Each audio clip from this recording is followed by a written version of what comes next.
Got to apologize to viewers. A little bit of a persistent and vexing technical problem that has prevented a timely start. Let's get David with us here. Yeah, David, can you hear me? We're live. Yeah.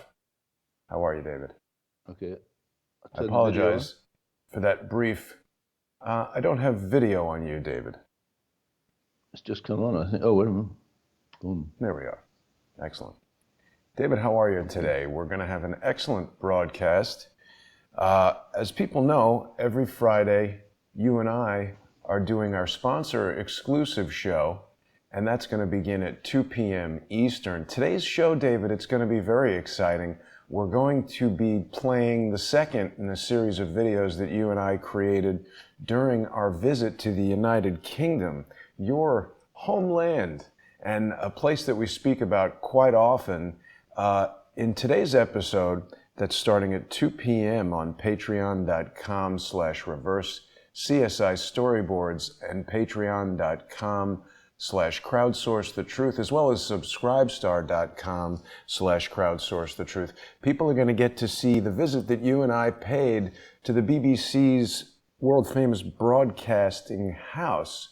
And we're going to go into some depth. Do you want to tell us, David, what people can expect to see later today on Patreon and Subscribestar?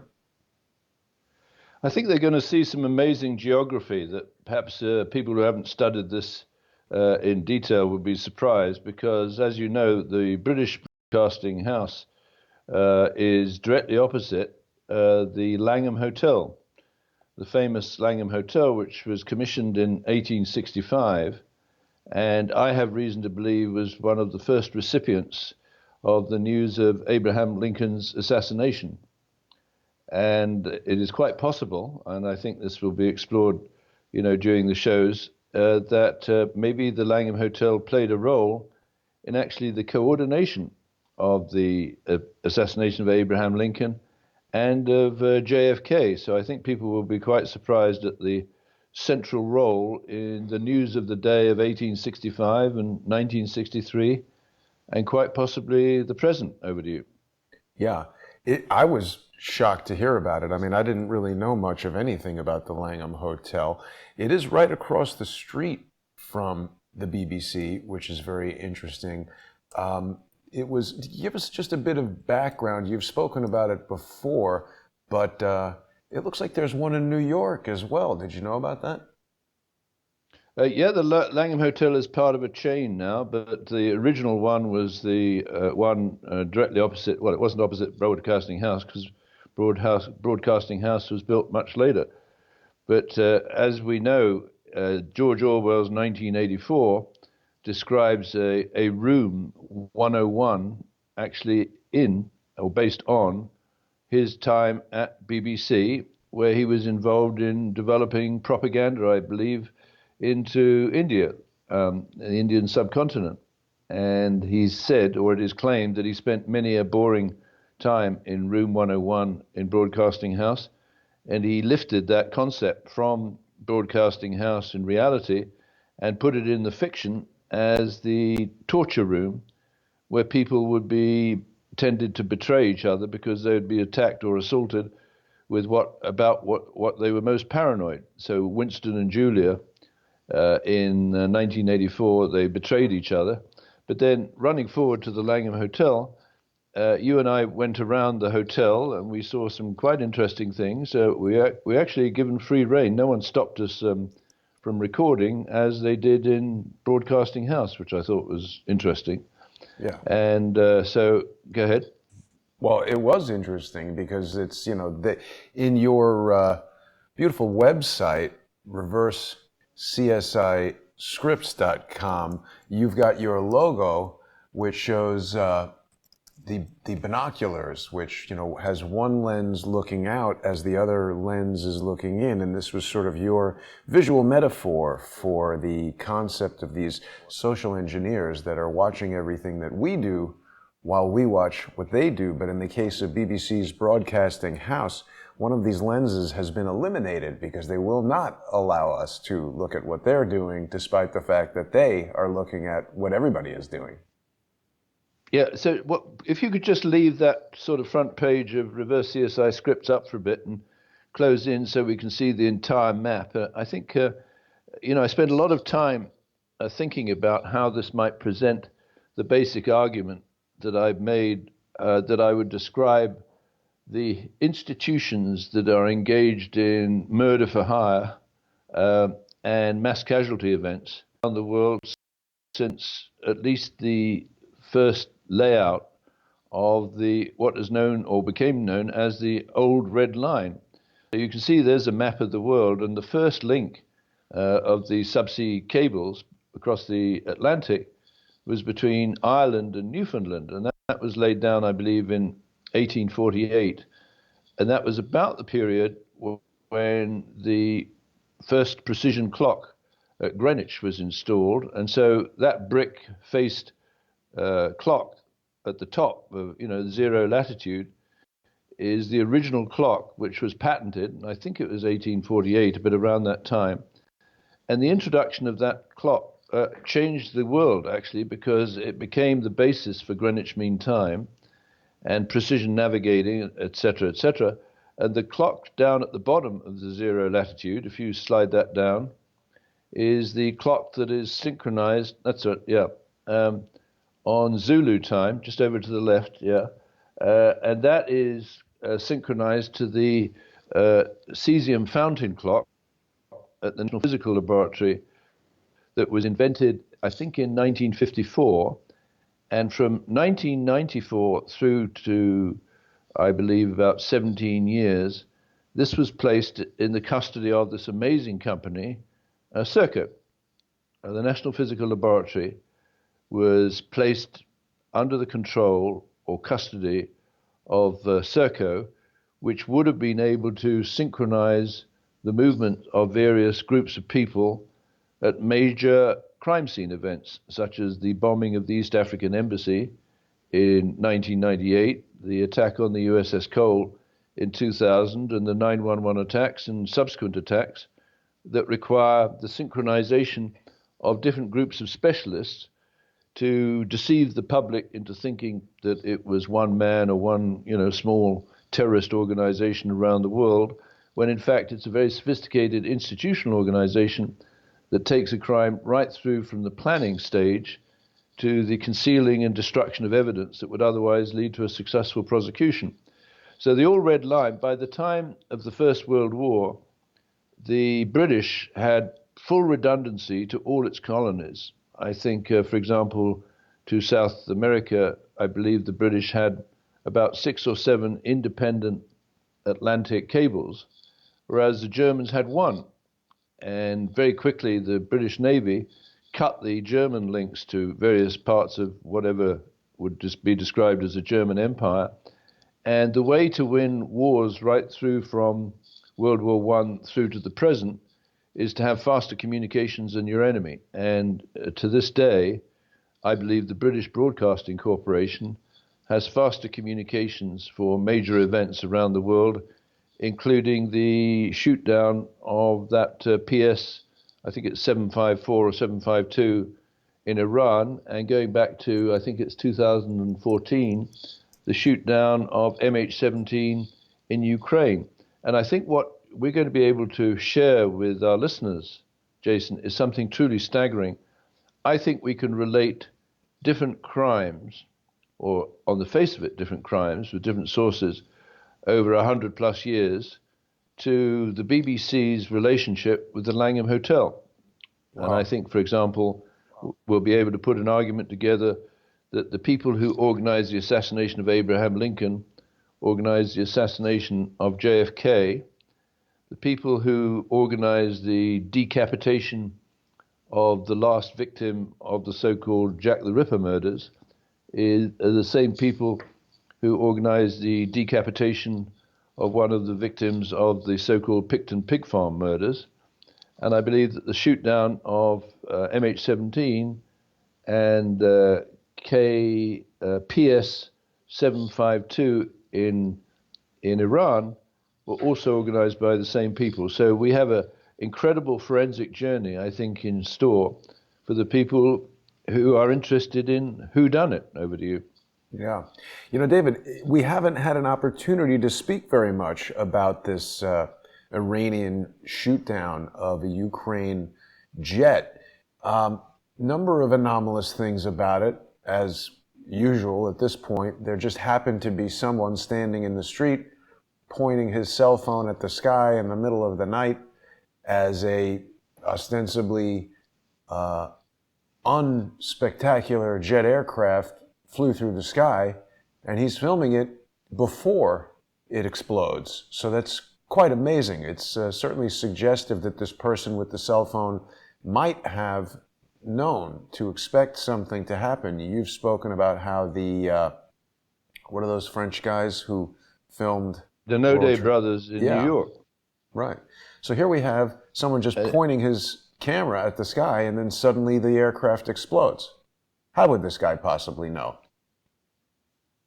Well, you're a cinematographer. I don't think that's the right title, but with that No Day Brothers, I look at it, and the camera, first of all, is pointing at a grill out of which gas is supposedly escaping.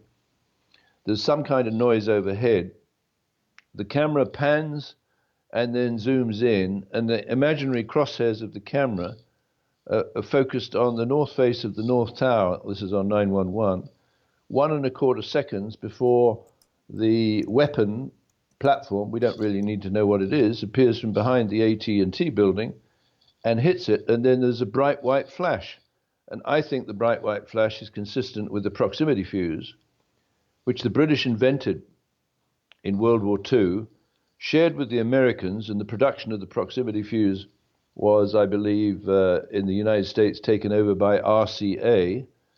RCA had a wholly owned subsidiary in the UK, RCA-GB 1929, which became Serco. So I hope the people, our listeners, understand there are no coincidences. When someone points a camera at an event before the event occurs, and they do it with great precision, you need to start looking at foreknowledge. Over to you. Yeah, and certainly we've spoken about that in the case of the Naudet brothers many times. Whoop. Hello? We've lost you, David. Boy, frustrating technical problems over here. Let me get David back. I don't know why that would have happened. And now I think David's calling, and I'm not ready to answer just yet. Stand by, David. Here we go.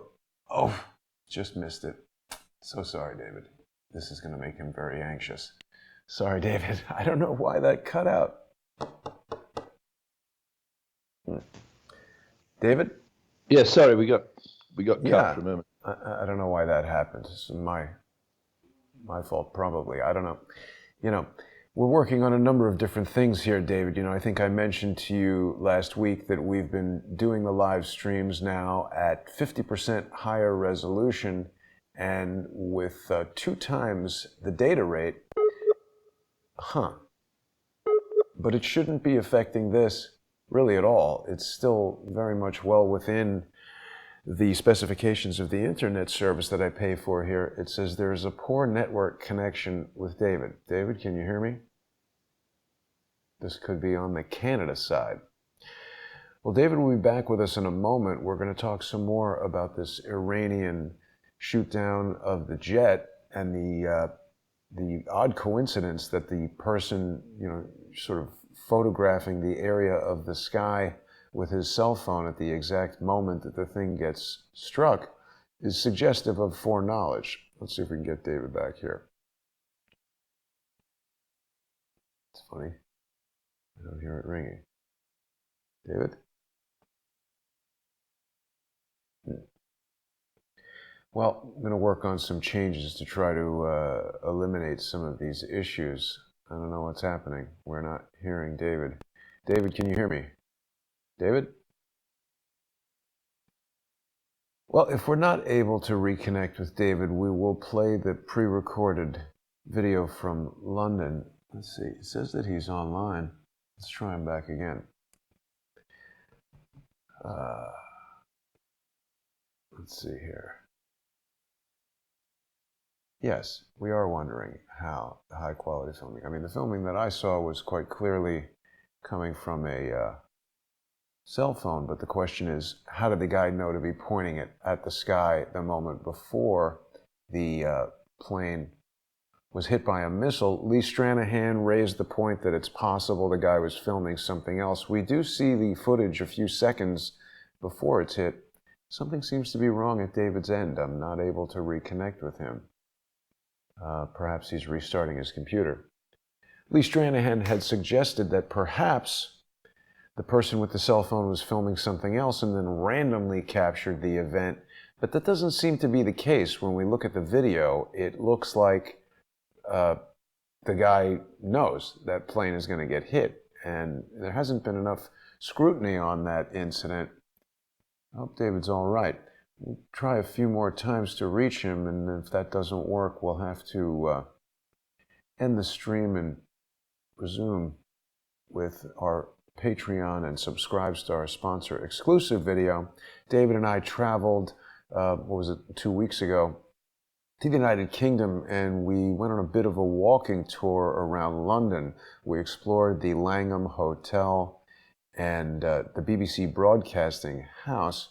The Langham Hotel is right across the street, and as David has said many times in the past, it's funny, it says he's not online.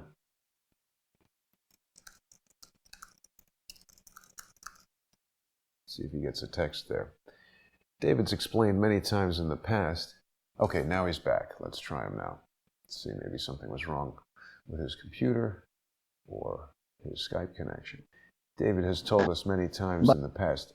There we go. My damn computer just shut down. Interesting, isn't it? Well, can you hit the video camera, David, and we'll resume with the show.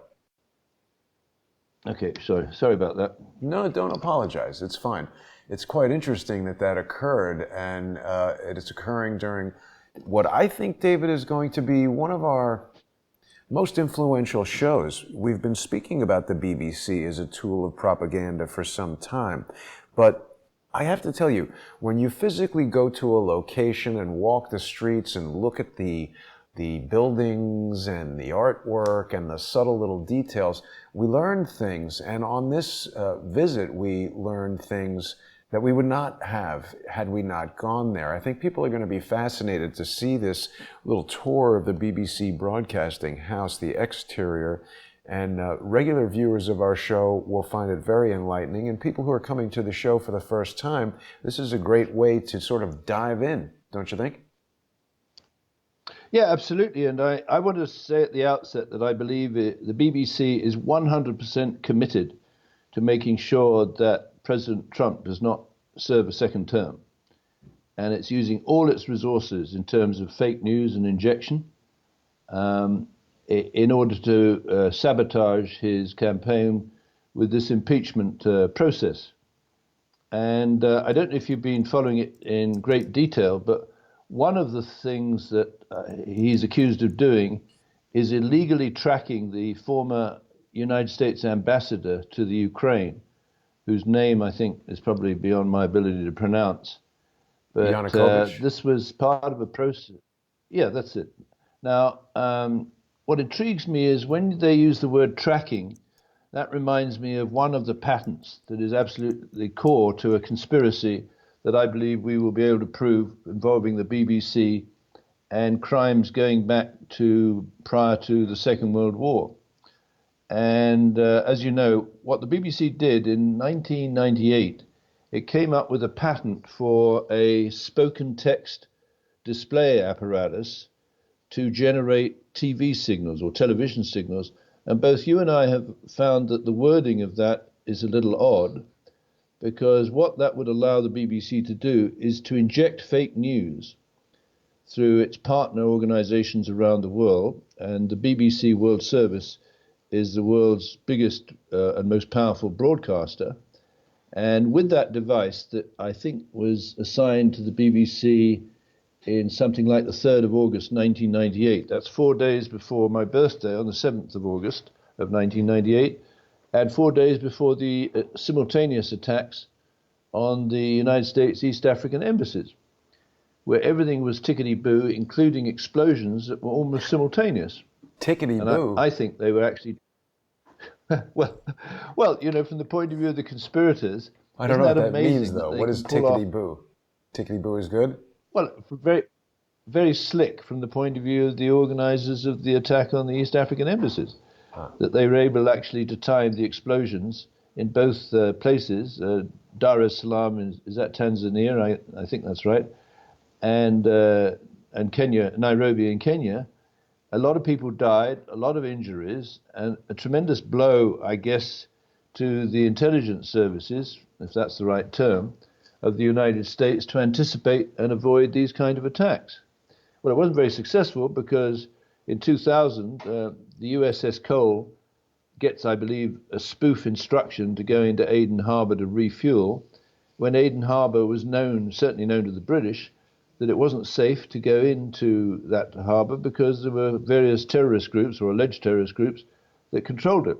It would appear that USS Cole was docked against one of those bumper subs and blew up. Yeah, there's I think, the wonderful schematic in the patent application, which shows a news reader looking at the screen, and then there's that angled mirror, Yep. which presents her with a text display, and she's a script kiddie. And effectively, all of these people, the tattooed blob and these various characters who keep, hammering you from various directions, I think effectively they are script kiddies that have no independent volition and understanding of what we're trying to do, and they basically regurgitate whatever script they're being presented, I allege, by the BBC.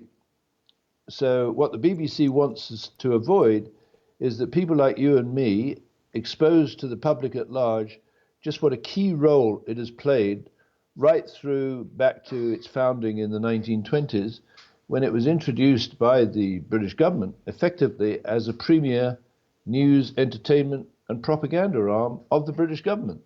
Over to you. Yeah.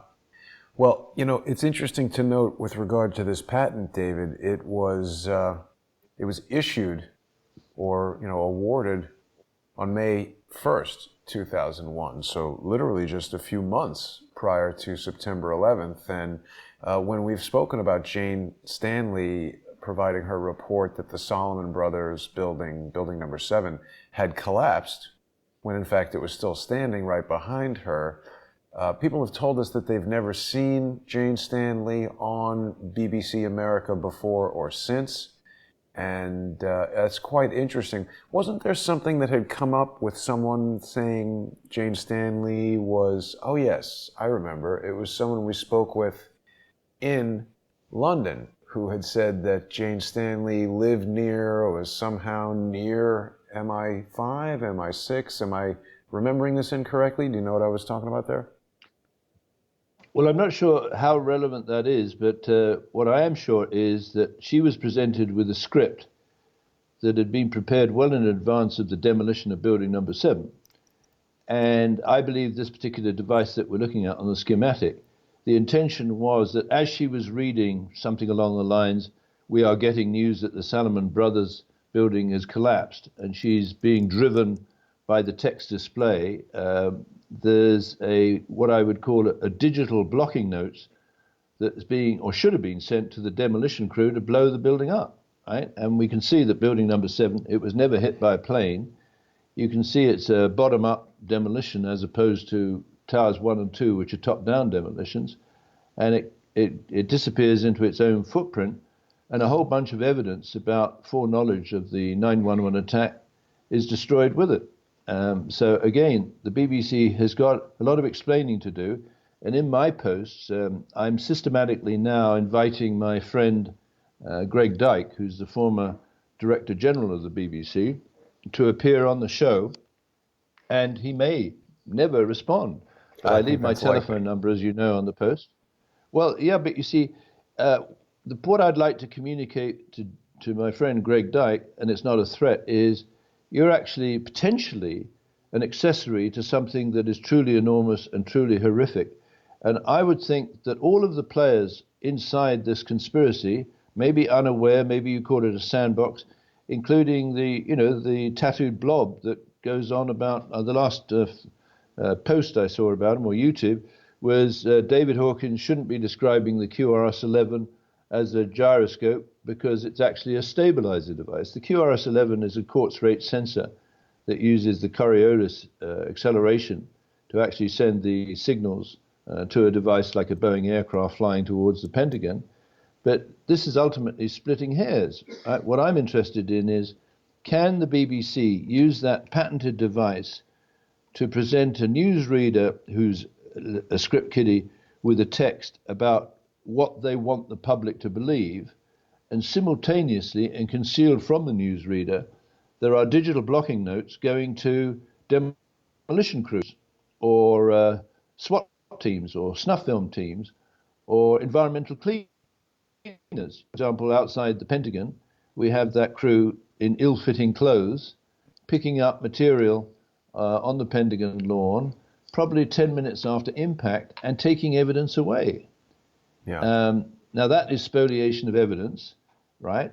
That's a crime, a felony in the States.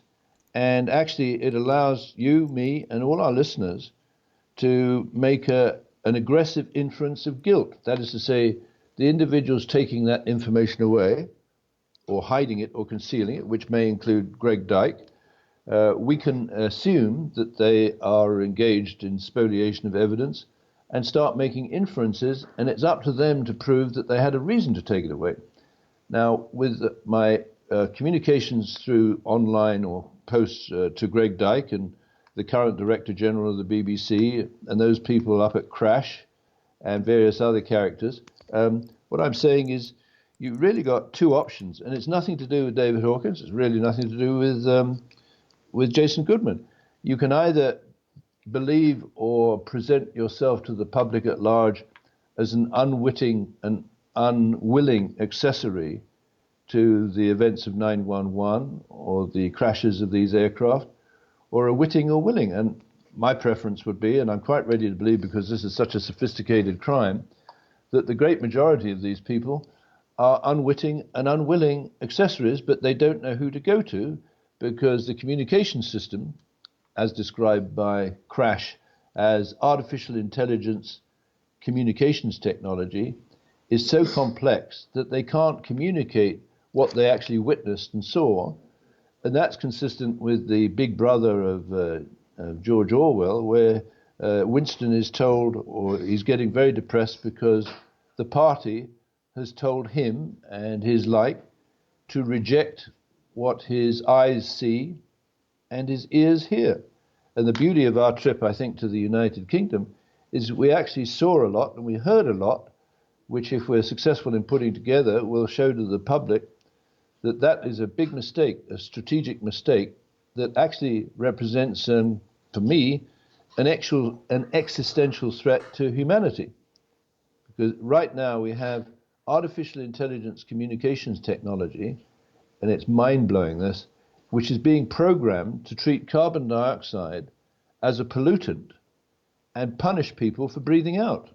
Now, sooner or later, artificial intelligence communications technology is going to go rogue on us, and it may already be happening. So, for example, when a plane is taking off from Tehran airport and its climb rate and the people on board are violating the carbon cap, the computer, not a human being, decides, well, we better send up a missile or two and knock it out of the skies on the basis that the computer has now saved carbon dioxide. Nothing personal. So we're in a very, very dangerous zone. And I believe the BBC, I'm actually proposing that the BBC be dismantled, certainly in terms of the taxpayer funding propaganda side, and we can salvage what we will. Over to you.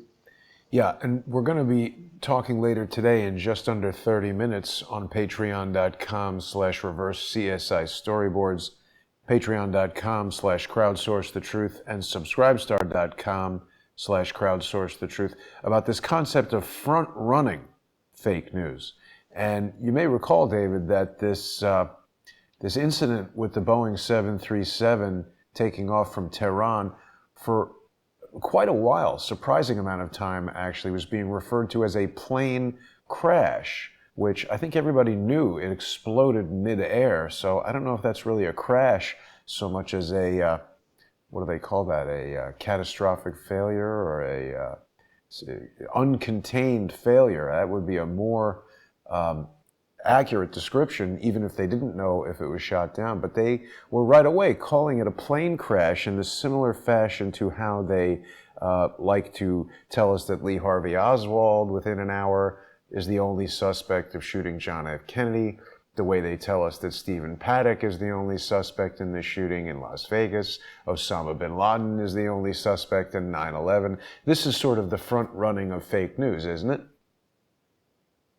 Yeah, absolutely. And let me just go back a little bit to soon after 9/11.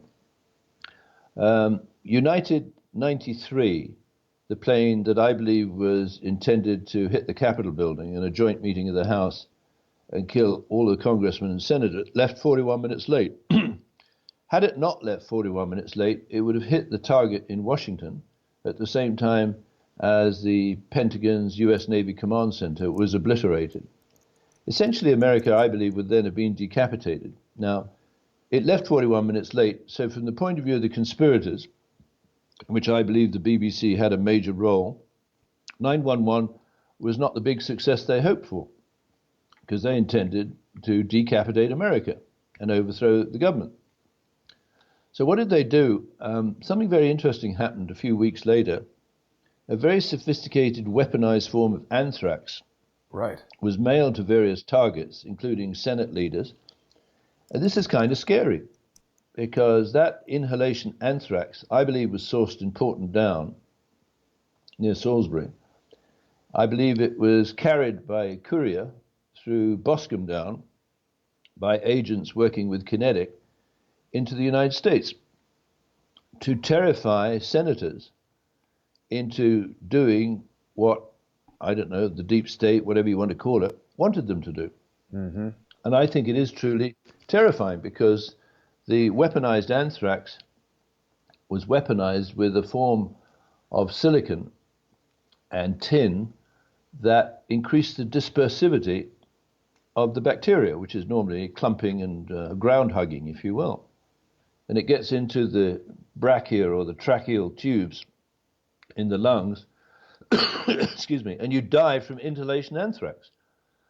Now, what I'm saying now in this impeachment process, we shouldn't assume that because the Senate has a Republican majority, that it'll be voted down, because those senators are prone to blackmail, extortion, and terror. On 9/11 or after 9/11, there may have been a number of senators who wanted to speak out about some of the lobbying that is done. For example, I think it's Sheikh Al Maktoum of Dubai was accused, or allegedly accused, of abusing children in that Jockey Boy scandal. Right. And I believe DLA Piper was retained as a law firm to lobby various senators to make sure that Sheikh Al Maktoum got diplomatic immunity. The senators that were lobbied, I believe, included Senator Obama and Senator Clinton. Now, whether they adjusted their opinions through fear, I don't know, but terror is a weapon. And instead of actually what we're doing, we tend to say, or dismissing these events as terrorist events, they're actually criminal events, and they always were and always will be criminal events. And terror is the instrument used by certain kinds of criminals to achieve their ends. Now, I believe that the Senate is going to be targeted with the threat, perhaps, of Novichok or anthrax, or maybe a full frontal attack, if that's the right word, on the people in the Capitol building. And a significant number, and it doesn't require a very large number, may in fact be persuaded for self-survival to switch their vote to impeach Trump. So there is no guarantee that the Senate will turn down the impeachment of President Trump. And I'm saying, or warning Americans, that the BBC, the most powerful broadcasting organization in the world, that is a master of news, entertainment, and propaganda, is committed to make sure that President Donald Trump does not get a second term. Now, Americans might ask why, and let me offer them a solution. President Trump rejected the climate scam, right? Now, that outfit that you and I visited in Cambridge that's engaged in development of artificial intelligence to detect hate speech, climate deniers are now, I believe, through the computer, being treated as speakers of hate. I've heard, some people say anyone who denies climate change should be executed. Well, didn't Well, that little girl from Sweden, Greta, didn't she say that? Yeah, with Asperger's disease, etc., etc. So this is the great danger of having organizations that don't really have a clue about the benefits, potential benefits, and potential risks of artificial intelligence. But if you teach these algorithms, these artificial intelligence algorithms, that carbon dioxide is a pollutant and a principal driver of catastrophic anthropogenic global warming, then the algorithm is going to conclude one day, you're dead. Nothing personal, right? So this is insanity. This is a world of lemmings rushing over the cliff. As you know, my criteria is that unless you have a ground truthing facility, which I can build, so that you know what the computer is thinking, then you should never, ever touch this technology of artificial intelligence communications technology. And I believe that you and I can provide America with a great service, I think, of pointing out if, as I believe the BBC is committed to making sure that Donald Trump does not get a second term, we need to expose that. We need to expose the BBC as a corrupt organization. Over to you. Yeah. It was just announced this morning that Donald Trump has added Alan Dershowitz to his defense team. I believe he was talking about Kenneth Starr and Alan Dershowitz joining his defense for the impeachment. So it's definitely ramping up, David. What once seemed like a very sort of fake, hoaxy type thing is now in full swing. And although I still feel that the charges are baseless and they haven't even named a statute that the president has allegedly violated, he is being inched step by step closer to this trial that could, in fact, result in his removal. We would have never expected the whole shenanigans to get this far, but yet it keeps moving forward. Here we go. Dershowitz says that the president is participating in this impeachment trial to defend the integrity of the Constitution and to prevent the creation of a dangerous constitutional precedent. It's a good tweet. That's from earlier today by Alan Dershowitz. Now, it's interesting, David, from a political standpoint, for the president to select Alan Dershowitz as his attorney.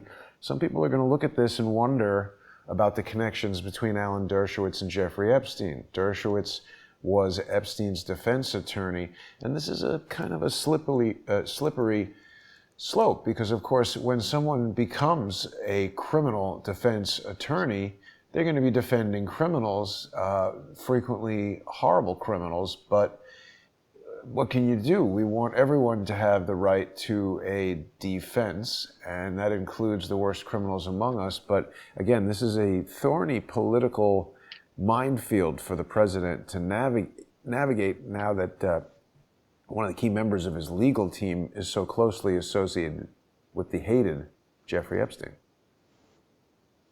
Well, this is absolutely right. Now, Dershowitz, like anyone in this loop, is potentially a target for entrapment, blackmail, and extortion.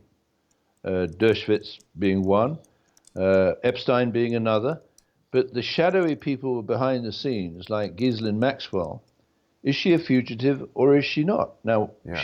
She could be on the run as far as I know. But if anyone has images of powerful people doing disgusting things to children, she has. Right? And let me go back to what I believe happened to this Room 101 as described in the fiction by George Orwell. And of course, we saw his statue outside the BBC. It's possible that the Room 101 torture studios of the fiction moved across the road into the basement of the Langham Hotel. We know that for 40 or 50 years, Jimmy Savile was acting, or would appear to have been acting, as a pedophile pimp, setting up children to be abused by powerful people in the ambit of the BBC. Now, what happens if powerful people staying at the Langham Hotel, including Princess Diana, for example, Haile Selassie, a whole variety of interesting people, members of the Cambridge Five spy ring, were being tempted or tricked into going down into the basement of the Langham Hotel and being caught up in a compromising situation with a child laid on by Jimmy Savile. And could that not happen in New York? Absolutely. So let's look at the transfer of that concept of torture in Room 101 into Vancouver. You and I have visited the offices, or the site of the offices of Starnet Communications. And Starnet Communications, by the time of the police raid of August of 1999, had developed an international business, a share capital of nearly $1 billion, of hardcore adult and child pornography and online gaming in 60 countries. At the time of the raid, and I believe those studios at Starnet were in fact torture studios. And a whole bunch of people, including the RCMP, Vancouver Police, politicians, industrialists, bankers, entertainers, were going into those studios, perhaps buying themselves some time with some kind of sexual deviance, but in fact ending up being blackmailed or compromised. Now, when that raid took place, you suddenly have a network that is transferred from Vancouver to somewhere, but there were no prosecutions. It's my theory, as you know, that that network was taken to building number 6 at the World Trade Center complex, the United States Customs Service building. And in a plan view, you can see that that building was blown up, even though it wasn't hit by a plane. So it's quite possible now that you have an international network, a Starnet 8A blackmail network in over 100 countries, possibly with 10 million victims. And I'm not talking about the people who were actually tortured physically in the sexual interaction, including children. I'm talking about the people who've been filmed doing it, Those or that participating in it, or witnessing it. Yeah. And they're trapped. So now you have to look at every senator and every congressman and look at their vulnerability to, I believe there's a community of professionals that would describe itself as ethical hackers. So where is Dave Swigert when you need him? Emma, let me ask him a question over the show. Could he look at that patent taken out by the BBC and tell us, you know, when you have spoken text display apparatus for the generation of TV signals, is that not vulnerable to hacking, where the TV signals that are generated could be the telemetry signals that guide a weapon into the Pentagon's U.S. Navy Command Center? Over to you. I would prefer to not ask him anything. But David, we're almost out of time, and we're going to be starting our sponsor-exclusive broadcast in just about 10 minutes on patreon.com/reverse CSI storyboards and patreon.com/crowdsourcethetruth, as well as subscribestar.com/crowdsourcethetruth. And what we're going to be looking at today on the show, David, when our sponsors join us over there, it's going to be the visit that you and I paid to the BBC Broadcasting House. As you just mentioned, we saw this statue of George Orwell. So there's a lot that we discovered on this trip. It was really a fascinating journey. I really encourage people to join us on Patreon and Subscribestar. If you're new to the show, this is going to be a great place to jump in, because we're covering a lot of the material that David has spoken about for years, and we go into great detail. I learned things that I'm convinced we could not have learned without going there. So I hope that people will join us. And David, thank you so much for another great lead into that. Anything you'd like to say before we transition over to the sponsor exclusive show? If I may, could you just hold that picture and let me read that? If liberty means anything at all, it means the right to tell people what they do not want to hear. I believe every American should think about those words very carefully and ask themselves, did George Orwell describe a 1984 that is now 2020? Over to you. Yeah, it's a very good question, David. And we'll be further exploring that question in just under 10 minutes. I hope that people will join us. Thanks everybody for watching. Huge thank you to our very generous Patreon and Subscribestar sponsors. We couldn't do these shows without you, and we couldn't do these types of international trips. You know, it's unfortunate, David, because the mischief of social engineers going back to 2017 has made it absolutely impossible for me to announce or propose a trip, gauge the audience's interest, and appeal to sponsorship for that trip. So instead, what we need to do now is to take a trip, put it out, hope that people find it valuable and are interested in sponsoring the show, and just basically putting that sort of thing on a credit card, because when I did this in 2017, malicious social engineers called ahead to the places that we were planning on visiting, told them fake things that caused a certain degree of panic and basically got us kicked out. It's interesting. I'm going to be talking to someone who was recently the victim of being swatted. Do you know what that is, David? Bad-mouthed in advance of them saying anything? No, it's far worse. It's when someone calls the police and accuses a person of a really dangerous crime, like holding their family hostage or murder, and then the police send a SWAT team to the house. The intent of the prankster, the social engineer who's socially engineering the SWAT team, I guess is to scare the target, but the high risk in that situation is that the person receiving the SWAT team at their house could easily be killed. As soon as you start introducing automatic weapons in a high-tension situation, it's definitely not safe. So people who think it's cute or funny to be social engineers should realize that they could be putting people's lives at risk. So, David, I'll see you in just a few minutes over on patreon.com/reverse-CSI storyboards, patreon.com/crowdsourcethetruth, and subscribestar.com/crowdsourcethetruth. Thanks, everybody, for watching. Thank you, Jason.